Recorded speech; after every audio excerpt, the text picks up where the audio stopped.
Employer of Last Resort-led Economic Development, A Plan for Tunisia by Fadhel Kaboub. Phase 3, Employer of Last Resort.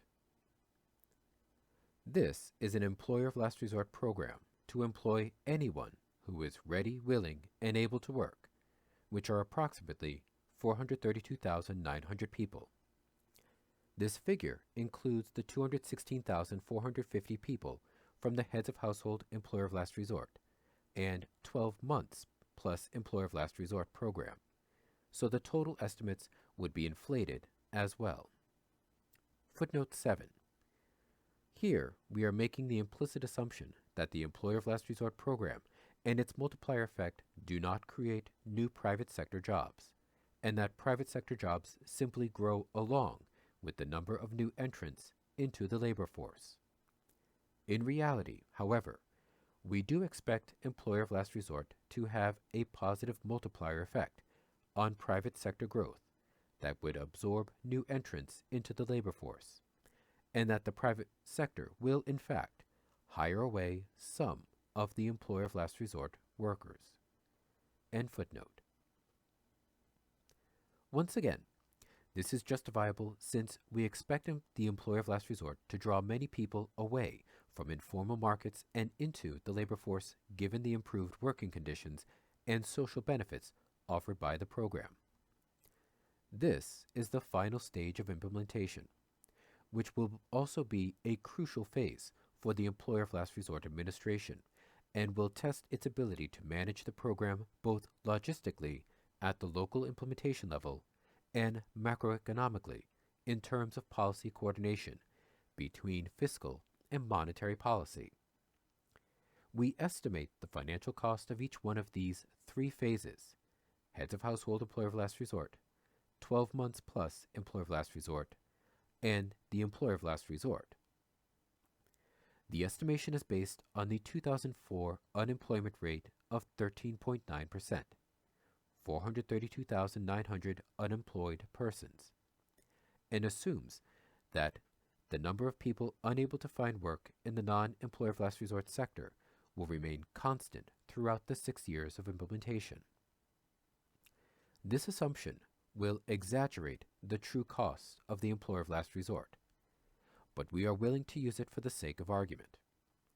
For each one of the three phases listed above, we calculate the annual Employer of Last Resort wage bill, the annual value added tax, VAT, collected by the government from Employer of Last Resort workers through their induced consumption, the net Employer of Last Resort wage bill, the multiplier effect of the Employer of Last Resort wage bill, its impact on GDP growth, and its impact on annual imports.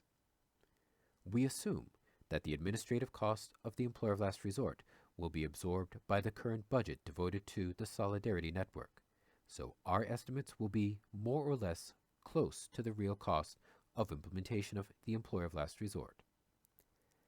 All calculations are based on official INS statistics, unless otherwise indicated. Using national income accounting data, we utilize the following figure for our calculations. Marginal propensity to consume, MPC, equals 0.785.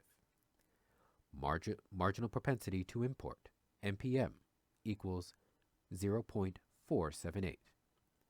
Tax rate equals 0.1. Multiplier, K, equals 1.295. Annual GDP growth rate equals 5%.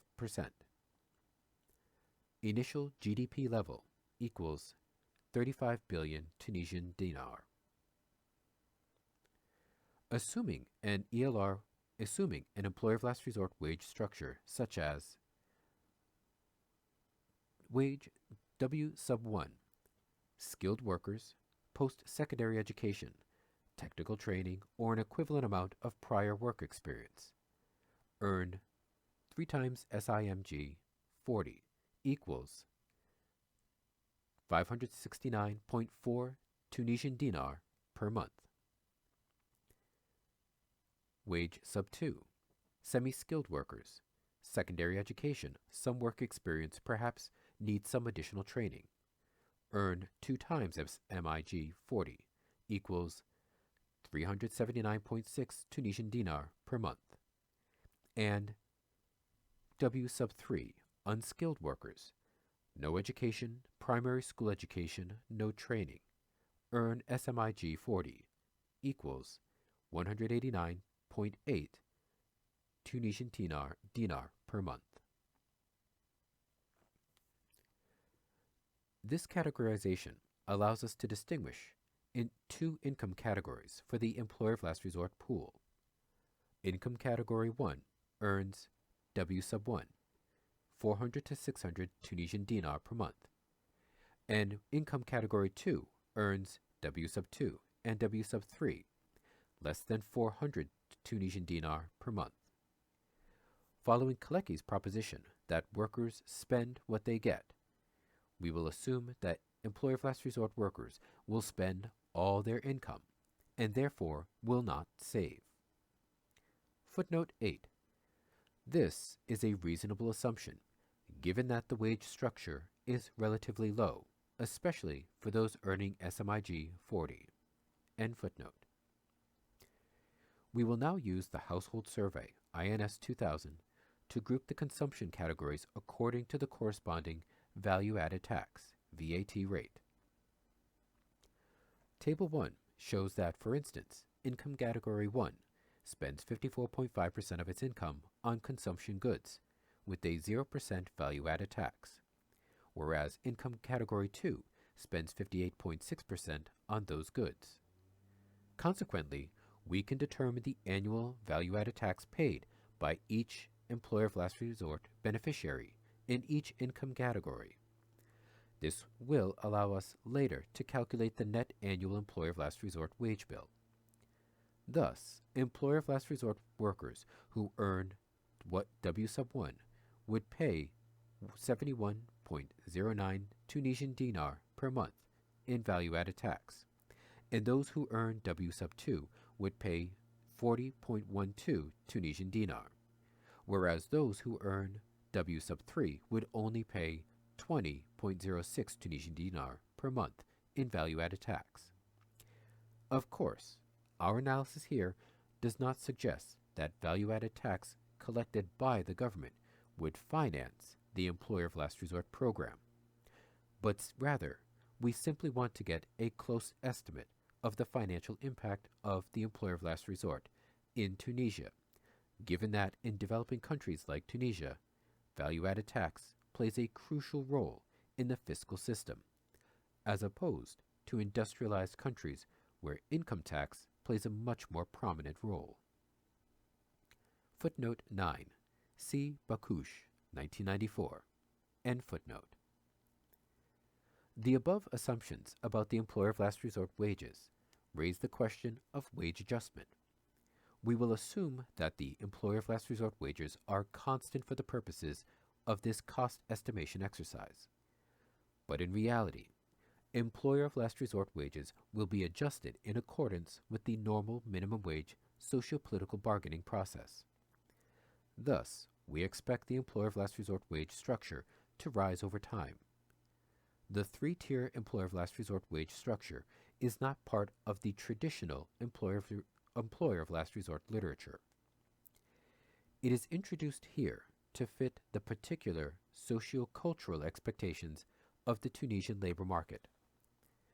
While traditionally, employer of last resort is designed as a buffer stock employment policy acting as a safety net to employ unskilled job seekers, the dynamics and composition of the jobless pool in Tunisia indicate that a one-wage system is doomed to deter skilled and semi-skilled individuals from participating in the program due to low pay and social stigma. In a single-tier employer of last resort wage system, the employer of last resort wage would set the value of the currency, since the government determines the amount of labor time that must be delivered to earn a unit of currency. Ray, 1998. But in a 3-tier employer of last resort wage system, the value of the currency will be determined by the relative composition of the employer of last resort pool. Thus, we can think of the value of the currency as being determined by a weighted average of the three employer of last resort wages. So if most employer of last resort workers are earning W sub 3, then the value of the currency will primarily be determined by W sub 3. Furthermore, the implication for private sector employers would be the same as in a one-tier employer of last resort wage system. Firms aim to hire skilled workers will have to offer at least W sub 1 in order to be able to attract skilled workers away from the employer of last resort pool. Similarly, firms looking to hire unskilled workers will have to offer W sub 3 to attract unskilled workers away from the employer of last resort pool, since skilled and semi-skilled employer of last resort workers will not be competing for those jobs. Hence, the three-tier employer of last resort wage structure would still have the same theoretical implications as the traditional employer of last resort wage system, but with the added socio-political feasibility required in the case of the Tunisian labor market dynamics. From a logistical standpoint, an employer of last resort program in Tunisia should avoid having skilled, semi-skilled, and unskilled employees working side by side and doing more or less the same tasks while earning three different wages. In fact, employer of last resort projects must be designed to encourage skill transfer, apprenticeship, and mentoring among employer of last resort workers. Employer of last resort projects do not have to abide by traditional workplace labor relations, nor does it have to impose top-down apprenticeship relations. Most large and medium-sized employer of last resort projects require the collaboration of workers of various skill levels. Even small-scale projects, such as documenting oral traditions and promoting traditional culture, may involve the collaboration of a college graduate in history or sociology, skilled employer of last resort worker, with an amateur photographer, semi-skilled employer of last resort worker, and an apprentice photographer, unskilled employer of last resort worker. Each one of the three employer of last resort workers in this case has the opportunity to learn from his/her colleague in a collaborative manner. Employer of last resort projects in Tunisia do not have to be micromanaged by the government. It is important to highlight that only the funding for the program must be managed by the government, but the micro-level implementation must be delegated to non-profit organizations, non-government organizations, and, when necessary, to private firms. This will be consistent with Tunisia's efforts to decentralize economic decisions and to give the non-government sector a greater role in the economic development process. This may require an initial upgrading of the non-government sector's administrative structure, which should be doable through the transformation of the Solidarity Network into an employer of last resort network. This raises the question of the administrative cost of the program. A rough estimate would be 1% to 2% of GDP, most of which would be absorbed by the Solidarity Network and other administrative bodies dealing with employment promotion in Tunisia. Now that we have dealt with the logistical aspects of the program, we can simulate the implementation of the Employer of Last Resort program over a 6-year period, beginning with the Heads of Household Employer of Last Resort, years 1 and 2, then the 12-month Employer of Last Resort, years 3, 4, and 5, and finally a full-fledged Employer of Last Resort program, year 6. In year 1, the Heads of Household Employer of Last Resort would begin to guarantee employment for 20,000 heads of households at a monthly wage, W sub 3, of 569.4 Tunisian dollars, at 3 times SMIG 40.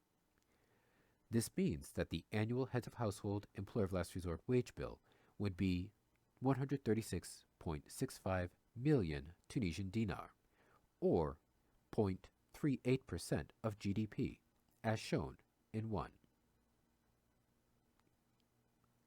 The resulting consumption would lead to more than 17 million Tunisian dinar in value-added tax payments to the government, shown in 2, as the number of head of household employer of last resort beneficiaries times the individual monthly value-added tax on a 569.4 Tunisian dinar monthly income, 71.06 Tunisian dinar times 12 months. These payments to the government would yield a net annual employer of last resort wage bill of 119.59 Tunisian dinar, 119.59 million Tunisian dinar, or 0.34% of GDP, as shown in equation 3. Consequently, the heads of household employer of last resort will have a net positive multiplier effect of 154.97 million Tunisian dinar, 0.44% of GDP, as shown in equation 4. In addition, the heads of household employer of last resort would induce an increase in annual imports by 74.22 million Tunisian dinar, 0.21% of GDP, as shown in equation 5.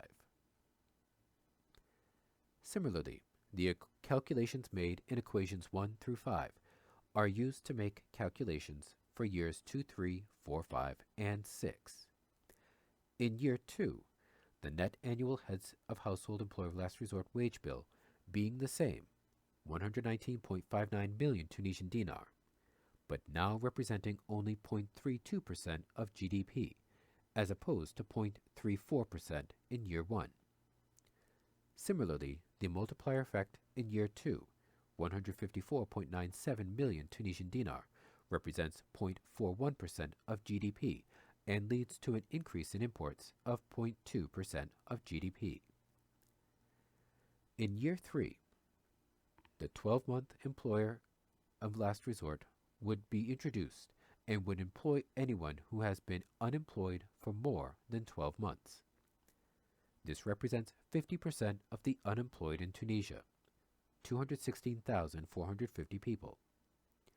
The annual 12-month employer of last resort wage bill would be 767.1 million Tunisian dinar, 1.89% of GDP.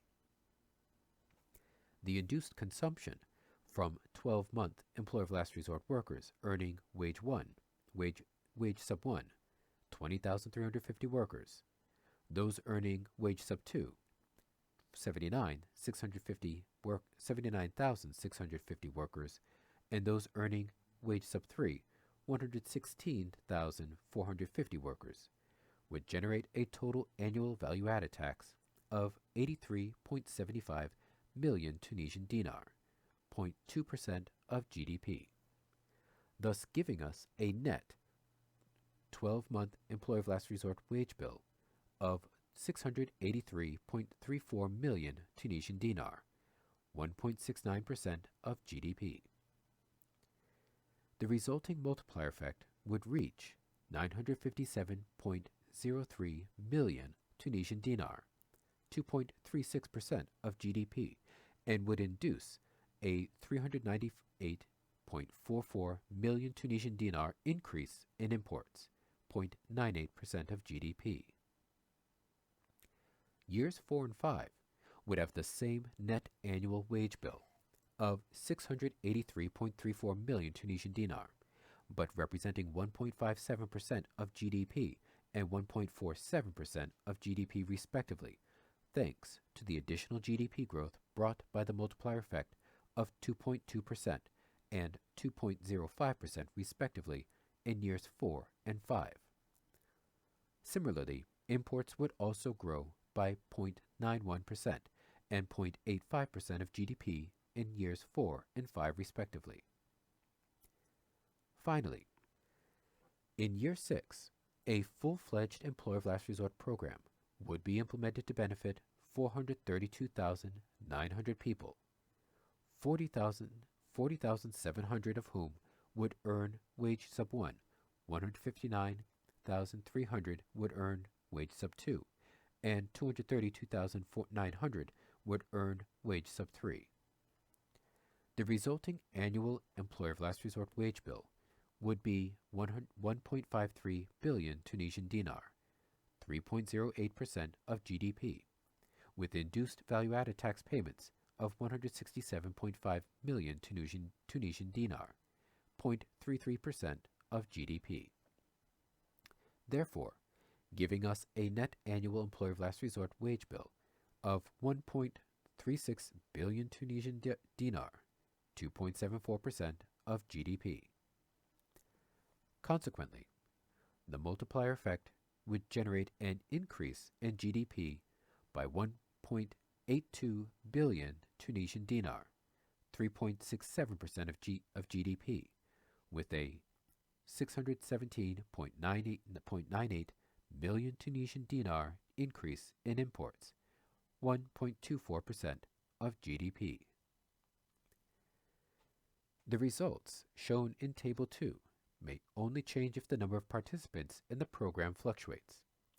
If, for instance, some of the employer of last resort workers included in the calculations above are hired away by the private sector, only the employer of last resort wage bill would change, but the multiplier effect and its impact on imports would remain the same. Argentina's experience, however, has shown that employer of last resort could be a magnet for non-traditional job seekers, such as women who have never been in the labor force or even in informal labor markets. It would be beneficial to our analysis to estimate what would be the impact of an increase in female labor force participation from its current level of 24.2% to 50%.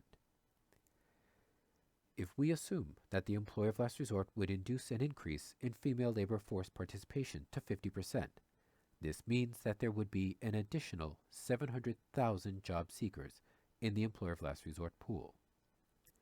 The total number of job seekers would be brought to 1,132,900 people. Nothing would change the mechanics of the program. Only at the logistical level, greater efforts will have to be made to accommodate a larger employer of last resort pool of workers. The results are summarized in Table 3.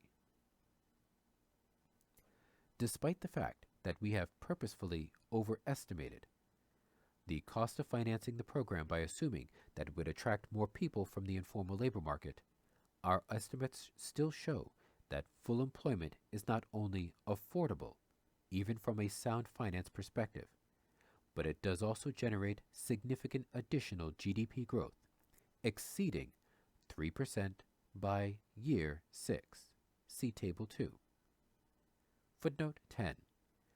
Our estimates here are purposely overgenerous to the critics of the employer of last resort, in order to allay fears that the program would be inflationary. The employer of last resort cannot be inflationary because it is a floor buffer stock program. End footnote. Thus, we conclude that the obstacles to full employment cannot be financial. The issue here is not one of government deficits and national debt, but rather an issue of deficit of ideas and obedience to the conventional wisdom as dictated by the Washington Consensus. Having established the financial feasibility of full employment in Tunisia, we shall now turn to the broader policy agenda that must accompany the employer of last resort in order to ensure long-term improvement of Tunisia's economic conditions in the context of an open economy system.